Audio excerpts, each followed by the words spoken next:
ఈరోజు నేను తీసుకొచ్చిన కార్యక్రమం కూడా గ్రామాల్లో అభివృద్ధి అవుతా ఉంది. వ్యక్తిగతంగా ఏమేం కావాలనో వాళ్లకు ఇన్ఫ్రాస్ట్రక్చర్ అంతా క్రియేట్ చేస్తున్నాం. ఇల్లు కానీ, ఇంటి జాగా కానీ, గ్యాస్ కానీ, హౌస్ కానీ, లేకుంటే వాటర్ కానీ అవన్నీ చేస్తున్నాం.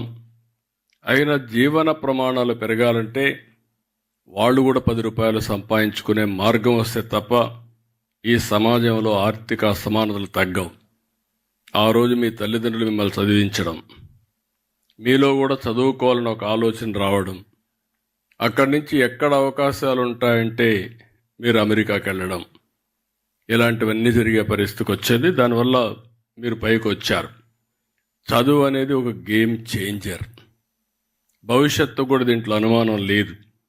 అయితే సరైన సమయంలో ఒక వ్యక్తికి హ్యాండ్ హోల్డింగ్ చేయగలిగితే అతను ఎలాంటి దేశానికి ఆస్తిగా తయారవుతాడో మనం ఊహించలేం.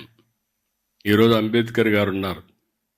అంబేద్కర్ గారికి ఆ రోజు బ్యాంక్ ఆఫ్ బరోడా ఆయన హ్యాండ్ హోల్డింగ్ చేశాడు. ఆ రోజు చదువుకోవాలంటే 10 రూపాయలు బాంబేలో డబ్బులు ఇచ్చాడు నెలకు.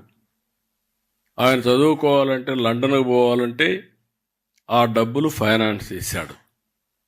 ఆయన భారత రాజ్యాంగాన్ని రాసి ఈరోజు దేశంలో శాశ్వతంగా గుర్తుండే ప్రగాఢమైనటువంటి ముద్ర వేసుకోగలిగాడంటే ఆనాటి సహకారమే అది కారణం అని చెప్పి కూడా నేను మీకు తెలియజేస్తున్నా.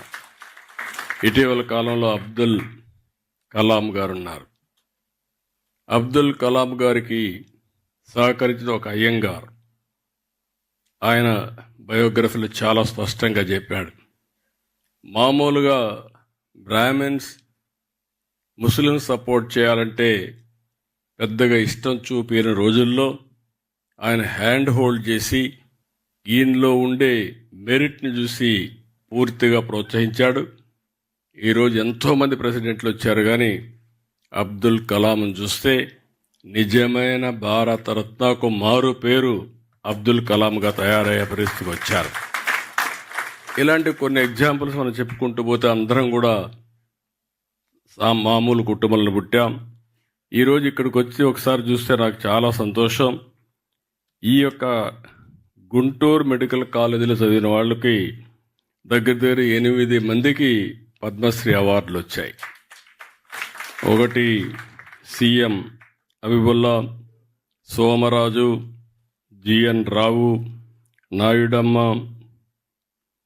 ప్రసాదరావు, నరేంద్రనాథ్, ఇక్కడే గోపీచంద్ గారు కూడా ఇక్కడే ఉన్నారు. గోపీచంద్, అదే మరి గోపాలకృష్ణ గోఖలే. వీళ్ళందరినీ ఆ రోజు ఈ మెడికల్ కాలేజీ లేకపోతే ఈరోజు ఈ గుర్తింపులకు వచ్చేది కాదు. రిచ్ కల్చర్ ఉండే వ్యవస్థ ఈ గుంటూరు మెడికల్ కాలేజ్. నా లెక్క ప్రకారం నాకు కరెక్ట్గా ఐడియా లేదు, కానీ మొట్టమొదటిది మెడికల్ కాలేజ్ మన ఆంధ్ర మెడికల్ కాలేజ్ ఫస్ట్ అయితే మీది సెకండ్ ఉండాలనుకుంటున్నా. అంతేనా? మీది సెకండ్ మెడికల్ కాలేజ్ 1954లో, 48, 46 స్వాతంత్రం రాకమునుపు ఎగ్జాక్ట్గా.